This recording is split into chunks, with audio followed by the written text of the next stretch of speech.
want to talk about the addition rule.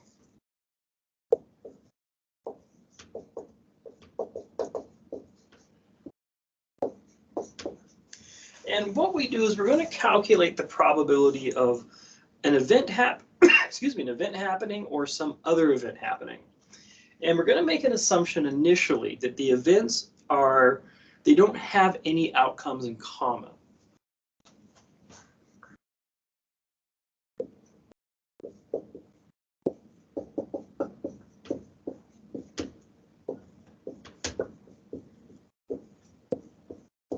So I'm going to do the first version of this where we have events without shared outcomes.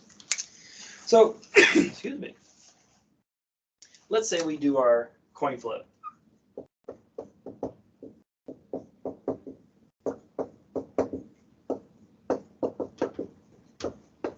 Say we flip a coin 3 times, and we saw the sample space.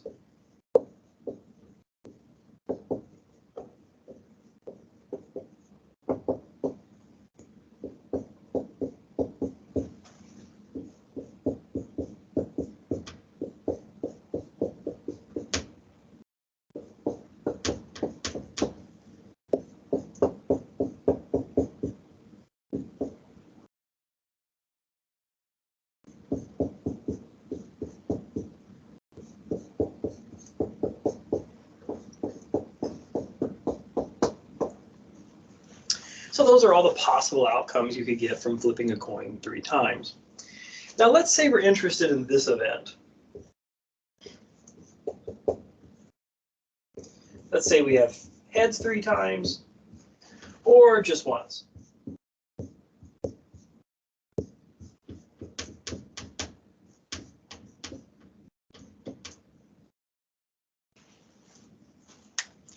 So you have 1, 2, 3, 4, 5, 6, 7, 8. 1, 2, 3, 4. So the probability of this event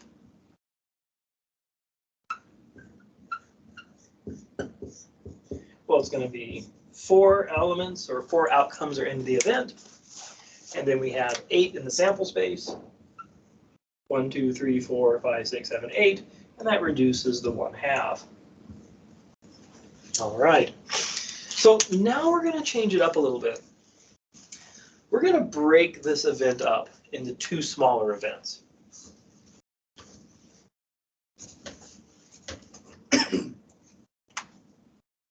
So we're going to let A be, well, that's just the 3 heads. And B be the single head.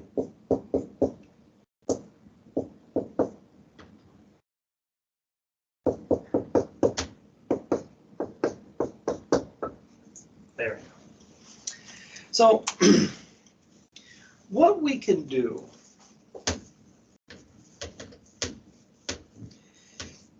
is, instead of asking for the probability of that event, we're going to ask for this: the probability of A or B. Now, I want to talk about OR a little bit.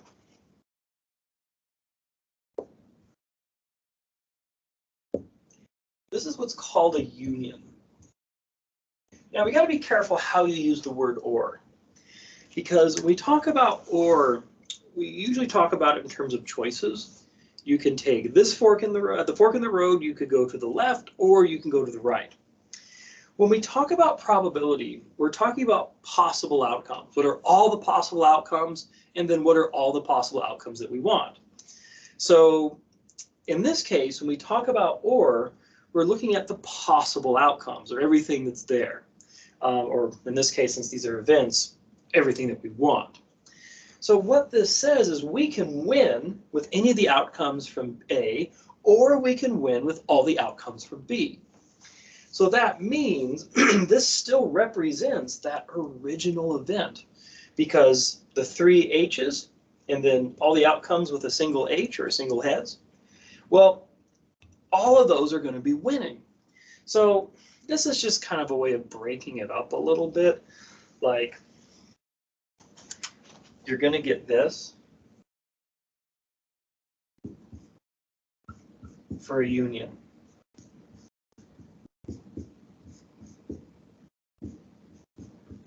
You just get the same event that we had before.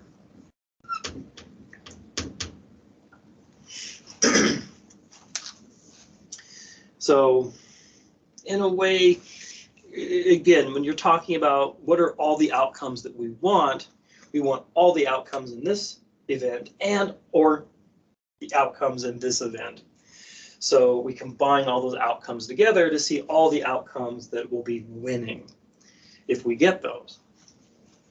So what does this have to do with the addition rule? Well, let's take a look at the probability of A and B. Now recall that the probability of our event, that's when we had this and this all in that one set together, we got 4/8 or 1/2. So the probability of A, well, there's only 1, and there were 8 in the sample space, that's 1/8. The probability of B, well, there's 1, 2, 3 elements in B out of 8 in the sample space. Now here's the thing. This event is the union of A and B. It contains what's in A and also contains what's in B. Excuse me. And we saw that it was 4/8. So note 1/8 plus 3/8 is equal to 4/8. Or put another way, the probability of A plus the probability of B is the probability of our event that contains all the elements that are in A and then the elements that are in B. Now, we had a special term for that called OR. You can win with the outcomes in A or the outcomes in B. So we say this. The probability of A or B, and again, this is assuming A and B don't have elements in common. It's the probability of A plus the probability of B. Excuse me. And again, this is when you have no elements in common.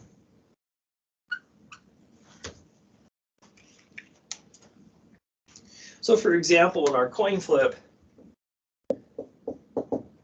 what's the probability of 3 heads or 3 tails? Well, here event A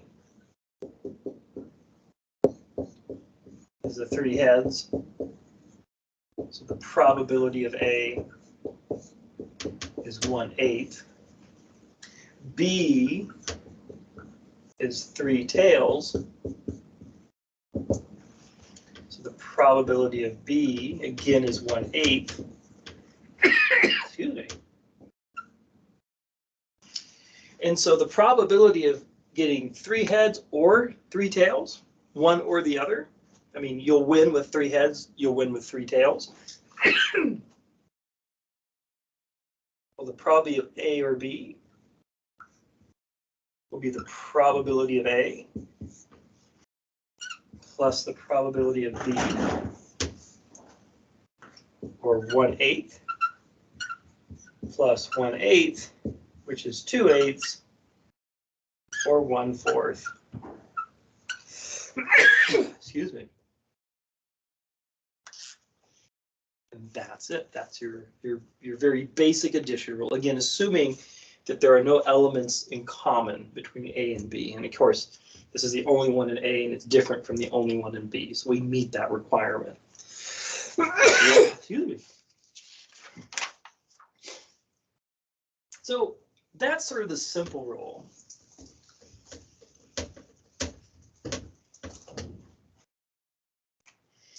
Let's do a more complicated one. Let's say, for example, A and B have events in common. So let's say we have this. let's say we have some cars. And they break down like this. They're in a parking lot. You have a blue Toyota, another blue Toyota, a green Ford, I'm sorry, a blue Ford, a green Ford, and then 2 green Mercedes. So we have 3 blue cars, 3 green cars. 2 of the blue cars are Toyotas, one's a Ford. One of the green cars is a Ford, 2 of the green cars are Mercedes. And we might ask a question like this. Let's see here.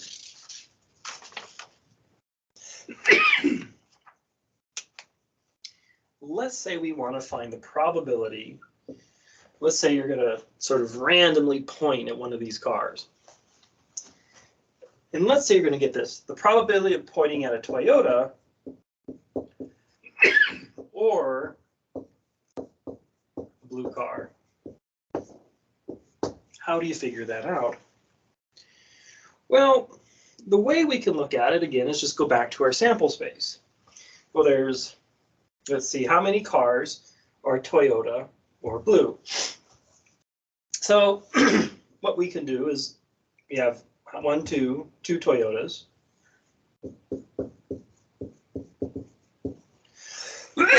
So these will win. And then we not only win for Toyota, we also win for just a blue car. So you have a blue Ford. So these are blue also. But so we already win with the Toyotas. Doesn't matter if they're blue or not, as long as it's a Toyota, we'll win. And then as long as the car is blue, we'll also win. So we'll win with the Toyotas, we'll also win with the Ford because it happens to be blue. So there we go.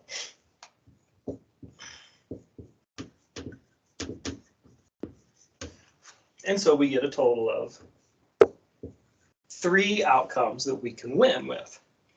So the probability of getting one of these winning outcomes, and we're going to win if we get a Toyota or if we get a blue car, that's going to be 3/8. And there we go.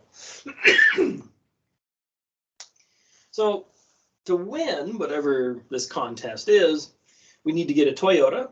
Well, there's 2 of those. And we need a blue car. Well, we could also win with a Ford. We've already won with the Toyotas, right? So we don't need to count those again. We just need to get the one we haven't counted yet. And so the number of possible winning entries is just those 3. Now, you might have been watching this and say, well, hold on.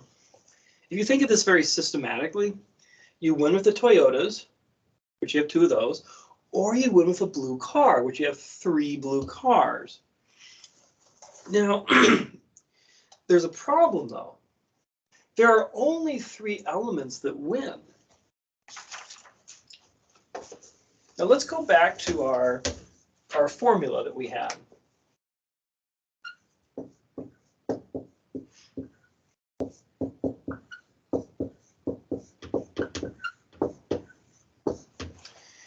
So let's say A is picking a Toyota, B is picking a blue car. Well, the probability of picking a Toyota is, well, there's 2 out of 8.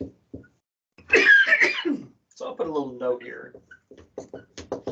The probability of getting a blue car is 3 out of 8. So this means the number of winning entries, I'm going to circle it, is 5 out of 8. But this isn't true. We only win if we get a Toyota. So that accounts for these 2 elements. Whether they're blue or not doesn't matter. And then we'll win if the car, if it's not a Toyota, at least it's blue. So we'll win with that. But that's 3 out of 8. So what do we do here? What's going wrong? Well, if you think about this, we counted the 2 Toyotas, but then when we counted the blue cars, we counted that one, way to go, but we double counted these again. We've already counted these. That's the 2. They're accounted for.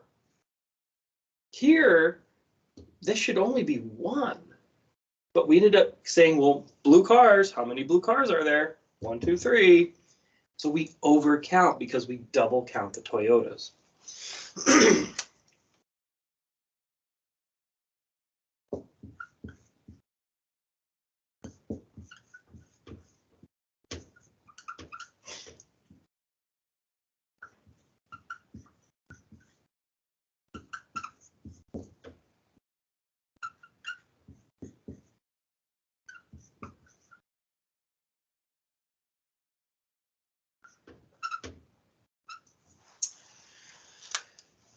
So to do this right, we need a new formula that subtracts off the double count.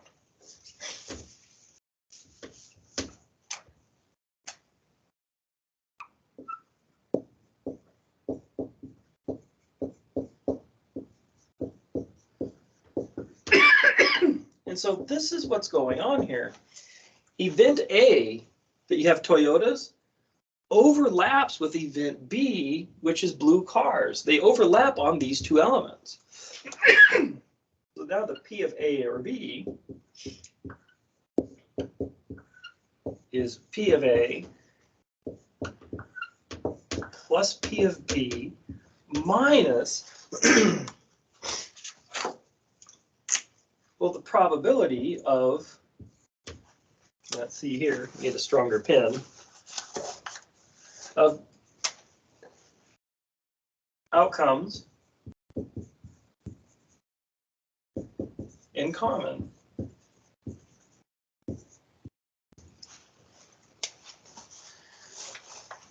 So how many elements are in common?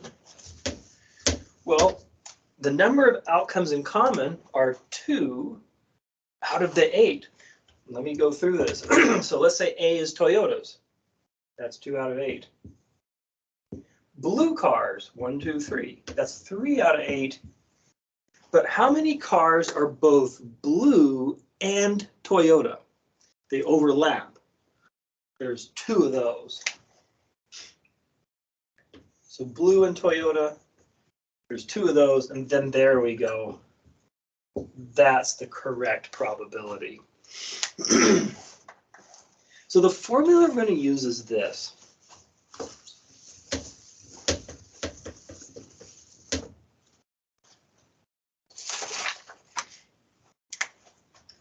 The probability of A or B is the probability of A plus the probability of B minus the probability of outcomes that satisfy A and B. So how many of the cars are blue? I'm sorry, how many are Toyotas? How many are blue? How many are Toyota and blue? Because we'll count all the Toyotas here, we'll count all the blue cars here. These are elements that are both Toyota and blue. We've already counted them. We subtract this so we don't have a double count in our probability. So that's the idea of a more comprehensive probability scheme. So let's say, for example, we have this. Let's say this is our sample space. Let's say we have, well, let's say we do numbers. And we have 1, 2, 3. Oh, let me back up here. It's a little different.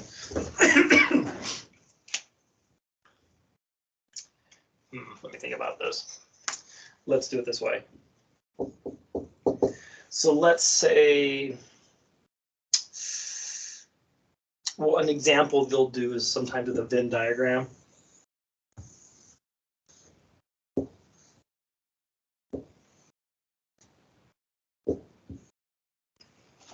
So this is A, this is B. These are elements in A and B. So let's say we have this.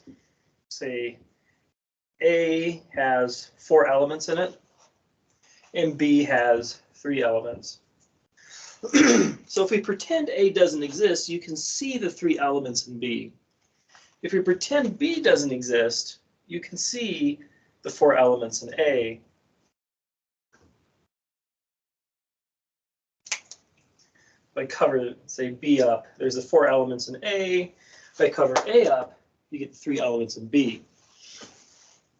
So the number of elements in the sample space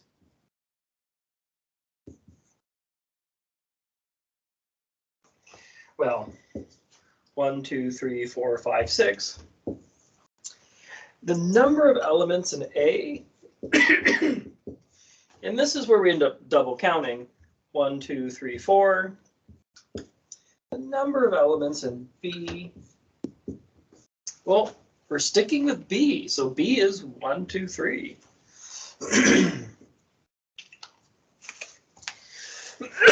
And let's say we have some other elements here. Let's expand this a little bit. Let's put 3 more out here that are neither in A, neither in B. So 1, 2, 3, 4, 5, 6, 7, 8, 9. So let's say I have a sample space of 9.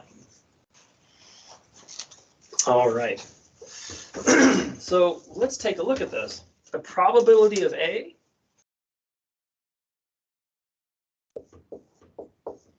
well, there's 4 elements in A out of the sample space. Probability of B, well, there's 3 over the sample space. So if you want the probability of basically getting an element that's in this circle or in this circle, but none of these out here. So the probability of getting A or B, one of the dots in these 2 circles, will be P of A plus P of B minus P of A and B.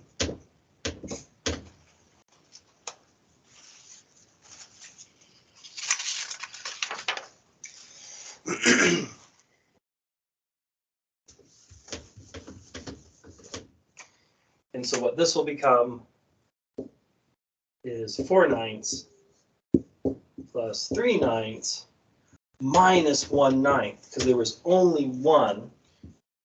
Let me redraw this. A little zealous with my erasing.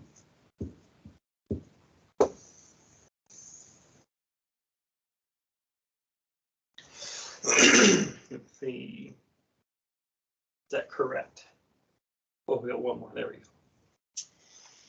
So this is A, this is B. So there's 4 dots in circle A, 3 dots in circle B, and how many dots are both in circle A and in circle B? Well, there's only 1. And so that means we're going to get 6 out of 9. And sure enough, if we count the dots that are found in the circles, 1, 2, 3, 4, 5, 6. And so that's how this formula works.